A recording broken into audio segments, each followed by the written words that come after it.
जय बाळूमामा सगळ्यांना. तर आज ना मी तोंडावर माझ्या एक्सपेरिमेंट करणार आहे.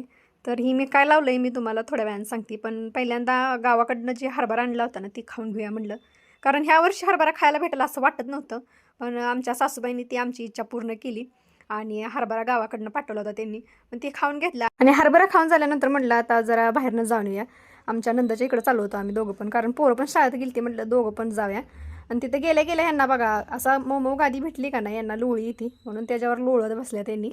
तिथं थोडा वेळ बसलो आणि नंतर घरी आलो. आणि दुपारच्या टायमिंगला मला काय काम नव्हतं, म्हटलं आज चेहऱ्यावर काहीतरी एक्सपेरिमेंट करूया.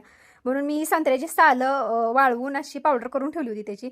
आणि नंतर ना त्याच्यात गुलाबजल मिसळलं. गुलाबजल नसलं तर दूध जरी मिसळलं तरी चालतं. संत्र्याच्या सालीची पावडर आणि गुलाबजल मिक्स करून घेतलं आणि तोंड धुवून घेतलं मी आणि स्वच्छ पुसून घेतलं.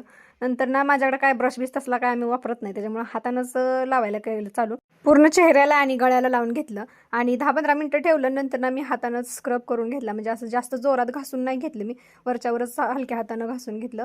आणि नंतर ना चेहरा स्वच्छ धुतला. एकदम असा मऊ चेहरा वाटत होता माझा. आणि मी असं ऐकलं होतं की संत्र्याच्या सालीत व्हिटॅमिन सी भरपूर असते म्हणून, त्याच्यामुळे ही चेहऱ्यासाठी आपल्या एकदम मस्त आहे. आणि चेहरा स्वच्छ पुसल्यानंतर मी लावलं इथं मॉइश्चरायझर आणि माझा चेहरा असा एकदम मऊ मला वाटत होता.